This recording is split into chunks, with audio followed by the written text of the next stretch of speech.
무무명, 영무무명진, 내지무노사, 영무노사진. 12연기, 인과법. 반야심경의 무무명, 영무무명진, 내지무노사, 영무노사진은 12연기가 다 공한 것임을 설하는 내용입니다. 앞으로 12연기를 하나씩 풀어가려 하는데 12연기란 결국 불교의 기본인 인과법을 구체적으로 설명하는 것입니다. 인과법은 알고 계시다시피 콩 심은 데 콩 나고 팥 심은 데 팥 난다. 아니 땐 굴뚝에 연기 날까 라는 쉬운 말로 이해할 수도 있습니다. 원인과 결과가 분명하다는 말입니다. 그러나 또 한편으론 처녀가 애를 베도 할 말이 있다. 안방에서는 시어미 말이 옳고 부엌에서는 며느리 말이 옳다. 라는 측면으로도 이해할 수 있습니다. 결과를 낳은 과정에 보이지 않는 다른 속 사정이 있을 수 있다는 말입니다.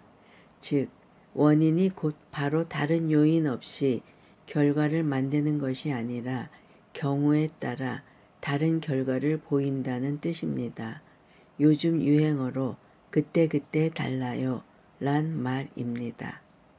원인, 인, 과정, 연, 결과, 과, 결과, 새로운 인, 더하기 과정, 다른 과정, 연, 이퀄 결과, 또 다른 결과, 과. 이렇게 보시면 이해에 도움이 될 것 같습니다. 벼농사를 지을 때 벽씨를 파종하고 인, 모내기와 농약 주기, 연을 해야 좋은 쌀을 수확하고 과, 그 수확한 좋은 벽씨로 다음에 다시 뿌려 이때의 과 이퀄 인, 또 수확을 하는 과정을 생각하시면 됩니다. 다만 여기서 농약을 뿌려야 하는데 실수로 제초제를 뿌리면 농사를 망칠 수도 있는데 이럴 경우 과정, 연이 원인, 인이 되어 엉뚱한 결과, 과가 되어버릴 수도 있음을 아셔야 합니다. 그러니 과정을 생략한 인과법은 자칫 원인에 이미 결과가 결정되어 있다는 숙명론에 빠질 수 있는데 이는 불교에서 무척 경계하는 그릇된 생각입니다. 이 원인과 과정 그리고 결과의 연관성을 구체적으로 풀이한 것이 12연기입니다. 잡아함경에서 부처님이 직접 말씀하시는 12연기를 들어보시겠습니다. 부처님이 기원정사에 계시면서 비구들에게 말씀하셨다. 내가 아직 깨달음을 이루지 못했을 때 혼자 고요한 곳에 앉아 선정을 닦다가 이렇게 생각했었다. 세상에는 들어가기 어렵다. 생, 로, 병사가 있기 때문이다. 그런데도 중생들은 생, 로, 병사와 그것이 의지하는 바를 알지 못하고 있다. 나는 또 이렇게 생각했었다. 무엇이 있어 생이 있고 무엇을 인연하여 생이 있는가. 그러다가 마침내 참다운 지혜로서 알게 되었다. 즉 존재가 있기 때문에 생이 있고 존재를 인연하여 생이 있다. 그러면 무엇이 있어 존재가 있고 무엇을 인연하여 존재가 있는가. 그렇다. 취가 있기 때문에 존재가 있으며 취를 인연하여 존재가 있다. 취는 사물에 맞들이고 집착하여 돌아보고 생각하여 마음이 거기 묶이면 애욕이 더하고 자라나게 된다. 그 욕망이 있기 때문에 취가 있고 또 욕망을 인연함으로 취가 있다. 취를 인연하여 존재가 있고 존재를 인연하여 생이 있으며 생을 인연하여 노, 병, 사와 근심과 괴로움이 있다. 이렇게 해서 큰 괴로움의 무더기가 모인다. 등불은 기름과 심지를 인연하여 켜지고 기름과 심지를 더하면 오래가게 된다. 그와 같이 사물을 취하고 맛들이고 집착하며 돌아보고 생각하면 욕망의 무더기는 더하고 자라난다. 그때 나는 또 이렇게 생각했다. 무엇이 없어야 노병사가 없어질까? 그렇다. 생이 없으면 노병사도 없을 것이다. 존재가 없으면 생도 없다. 취가 없으면 존재도 없을 것이다. 이와 같이 하여 욕망을 떠나 마음을 돌아보거나 생각하지 아니하고 마음이 묶이지 않으면 욕망도 곧 멸할 것이다. 그 욕망이 멸하면 취가 멸하고 취가 멸하면 존재가 멸하고 존재가 멸하면 생이 멸하고 노병사와 걱정 근심과 괴로움도 멸한다. 이렇게 해서 큰 괴로움의 무더기가 멸하는 것이다. 기름과 심지로 등불을 켜는 것이므로 기름을 더하거나 심지를 돋우지 않으면 등불은 얼마 가지 않아 꺼지고 말 것이다. 그와 같이 모든 것은 덧없이 생멸하는 것이라고 관찰하여 욕망을 끊어버리고 마음이 돌아보거나 생각하지 않고 묶여 집착하지 않으면 마침내는 괴로움의 무더기로 멸해 없어질 것이다.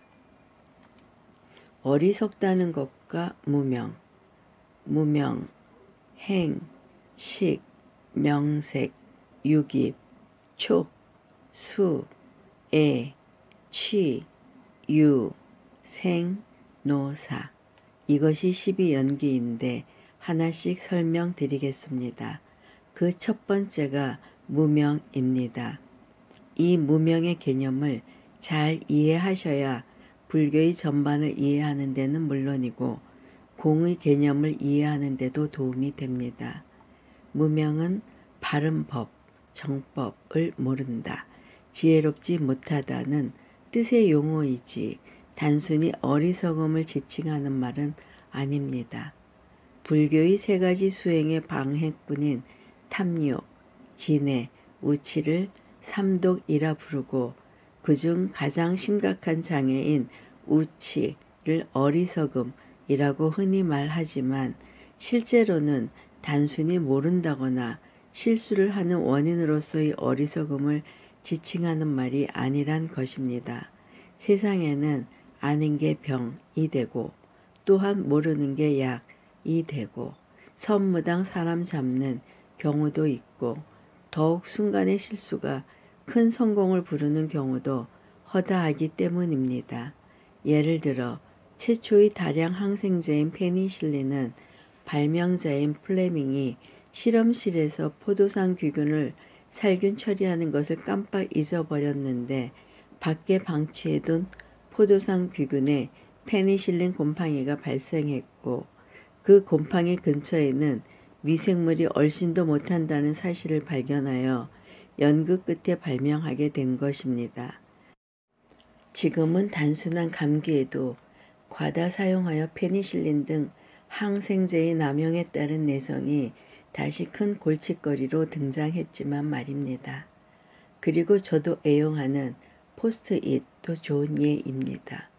종합 문구회사였던 3M에서는 접착용 풀도 만들고 있었는데 직원이 실수로 풀의 원료를 잘못 섞어 접착력이 없어지는 바람에 붙여놓으면 자꾸 떨어져 버리게 되었습니다. 풀이란 게 한번 붙이면 떨어지지 않아야 상품으로서 가치가 있는데 자꾸 떨어져 버리니 그 많은 풀이 다 회사의 손실로 될 판이었습니다. 그때 한 젊은 사원이 아이디어를 내어 혹시 임시로 붙여놓았다가 흔적 없이 떼어버리려는 사람이 있을지도 모르니 메모지에 지금 실패한 풀을 붙여 그 사람들에게 나눠주면 어떻겠느냐는 의견을 내게 되었고 그 결과 포스트잇이 지금은 3M을 대표하는 상품이 되었습니다. 발기부전에 효과가 있다는 비아그라 애용하시면 불교 공부 못하십니다. 역시 협심증의 혈류 개선에 대한 연구를 하다 얻어진 전혀 엉뚱한 결과입니다. 그런데 이 세상에서 말하는 어리석음의 상대 개념인 유식하고 전문적이라는 말에도 허점이 있습니다. 여러분들도 쓰레기 분리수거가 불편하지만 환경을 위해 감수해야 할 가치 있는 불편이라는데 동의하실 수밖에 없을 겁니다. 그러나 종이의 경우는 전문 과학자의 말을 빌리면 재활용이야말로 환경 오염은 물론이고 경제적으로도 오히려 손해라는 겁니다. 즉 종이를 분리수거하는 데 드는 비용, 재활용 공장에 집화시키기까지의 운송비는 물론 운송 차량이 발생시키는 매연 등 각종 유해물질과 종이 재활용을 위해 신문지나 서적에 인쇄된 잉크를 뺄 때 쓰는 화학물질과 그로 인한 오염, 또 종이를 재활용하기 위한 투자 비용 등을 감안하면 종이 재활용은 환경론자의 잘못된 인식의 대표라는 주장입니다. 더욱이 종이의 재활용이 펄프를 사용하기 때문에 삼림 훼손을 줄일 수 있다는 환경론자의 주장은 볼목되는 나무 중 펄프로 사용하는 경우는 세계적으로 많게 잡아도 7%를 넘지 않는다는 수치 앞에서는 설득력이 없다는 것입니다. 그러니 종이는 가장 가까운 소각장에 모아 그냥 태워서 그 소각열을 활용하는 것이 가장 친환경적이고 경제적이라는 것입니다. 이렇듯 아주 그럴듯하고 매우 유식해 보이는 명분이 사실은 어리석음의 극치인 경우가 비일비재합니다. 이런 잘못된 확신이 어리석음을 초래한다는 것은 앞서 반야심경의 식, 의식에서도 언급한 바 있습니다. 그러나 이번에 나오는 반야심경의 무명이라는 어리석음은 앞의 그것들과는 개념이 다릅니다. 깨달은 자만이 무명을 안다. 어리석음이란 자신이 어리석다는 사실을 정말 모르는 것이다. 어느 철학자의 일갈이 아니라 제가 만들어 본 말입니다. 아마 이 말이 무명에 비교적 접근된 말일지도 모르겠습니다. 제가 최근에 본 서적 중 어리석음에 대한 백과사전이라는 흥미로운 제목의 책이 있는 기발한 어리석음을 소개합니다. 입대를 앞두고 신체 검사를 받는 동안 예비 병사는 한시도 쉬지 않고 눈에 보이는 종이들을 집어들 때마다 이렇게 중얼거렸다. 이건 아니야, 이건 아니야. 군의관은 청년의 정신 상태가 정상이 아니라 생각하고 징집 면제 확인서에 서명을 했다. 그 확인서를 받아본 청년은 이렇게 말했다. 바로 이거야. 마티어스 반 북셀, 어리석음에 대한 백과사전, 휴먼 앤 북스. 이런 유머는 어떻습니까? 어느 날 일본 과학자들이 땅속으로 50m를 파고 들어가 작은 구리 조각을 발견했다. 이 구리 조각을 오랜 시간 연구한 끝에 일본은 고대 일본인들이 이미 2500년 전에 전국적인 전화망을 가지고 있었다고 발표했다. 당연히 중국 정부가 발끈했다. 중국 정부에서는 과학자들에게 그보다 더 깊이 파볼 곳을 종용했다.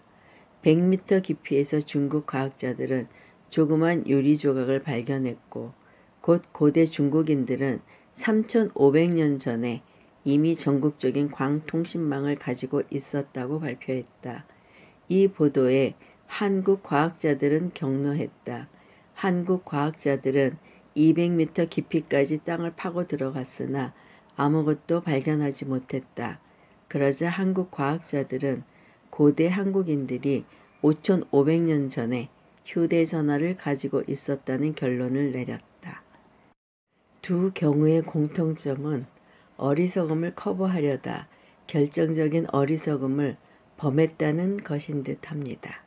그런데 이 어리석음을 미학의 관점에서 바라보는 시각도 있더군요. 일단 보시지요. 해마다 인터넷에서 다윈상이 수여된다. 수상 대상은 인간 종의 재생산 과정에서 의도하지 않게 결점이 많은 유전자를 스스로 제거함으로써 인간 종의 발전에 기여한 사람들이다. 당연히 수상자는 늘 죽은 사람들이기 때문에 그들이 직접 상을 받은 적은 한 번도 없었다. 최근에는 어리석은 행위를 한 결과 거세되어 생식 능력을 잃은 사람, 살아있는 사람도 드디어 포함시켰다는 의미, 들까지 수상자 후보에 올리기로 규정을 바꾸었다고 한다. 후보자들은 다음 범주로 구분해서 수상자를 선정한다. 게임과 오락 부문, 노동과 산업 부문, 무기와 폭발 부문, 연애와 사랑 부문, 자살 부문, 사냥 부문, 범죄와 징벌 부문, 교통사고 부문, 종교 부문, 그리고 의료수술 부문이다. 64세의 후두암 환자 에이브러힘 모슬리. 플로리다 병원에 입원 중이던 그는 담뱃불을 붙이려다 목에 두른 붕대와 잠옷에 불이 붙고 말았다. 성대 제거 수술을 받았던 터라 살려달라고 고함을 지를 수가 없어서 결국 침대에서 불에 타 숨졌다. 번지점프를 잘못한 사람. 번지점프대에서 수면까지 높이를 정확히 계산하고 줄 길이를 여기에 맞추었지만 그 줄이 고무줄이었다. 2005년 수상자들을 보면 최고상 수상자는 크로아티아인 마르코.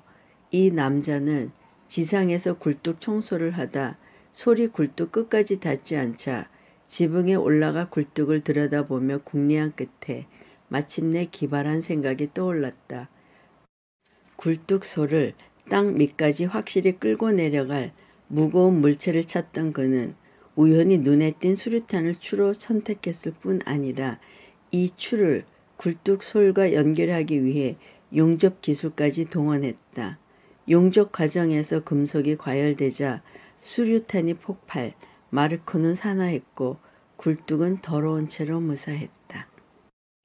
마르코와 함께 수상자로 선정된 21세의 응엔이란 베트남 청년은 친구들과 술을 마시며 방금 주운 녹슨 기폭 장치를 자랑하다 친구들이 폭발할 것이라며 말리자 절대 폭발하지 않는다고 장담했다.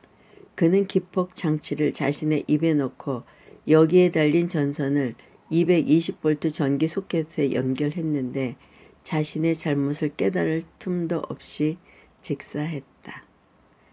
짐바브웨의 크리스천이란 수상자는 자신의 옥수수 밭을 코끼리들이 짓밟자 이들을 퇴치하기 위해 쥐레를 사용하기로 결심했다. 모잠비크와 접경지대에 살고 있던 그는 국경의 쥐레밭에서 폭우로 드러난 쥐레를 몇 개 훔치는 데까지는 성공했으나 들고 오는 동안 한 개를 떨어뜨려 불기객이 되고 말았다. 영국 웨일스의 제프란 남자는 잉글랜드 웨일스 럭비 경기에서 웨일스가 이기면 내 고환을 떼어버리겠다고 내기를 했는데 웨일스가 이기자 약속을 이행했다는 것. 중상을 입고 입원한 그는 약속을 지키는 사나이가 되긴 했지만 유전자를 후대에 물려줄 기회는 영영 잃고 말았다. 이 이야기는 물론 제가 만들어낸 것들이 아니라 진지하게 소개하고 있는 사실들입니다. 제가 무명을 설명한답시고 고작 앞에 몇 줄 해놓고 변죽만 울리는 데는 속 사정이 있습니다. 솔직히 말씀드리자면 무명을 안다는 것은 깨달음을 안다는 말과도 같기 때문입니다.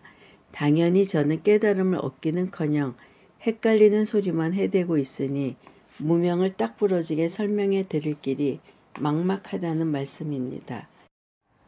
더욱이 제가 이 책의 저자가 아니라 다른 사람의 저서들을 보는 독자의 입장에서 말하면 행여 저자가 자신의 의도와는 상관없다고 항변할지는 몰라도 내 머릿속에 있는 것을 너희들은 잘 모르겠지만 하는 듯한 태도의 글을 보면 도리어 그 내용을 신뢰하지 않는 편입니다.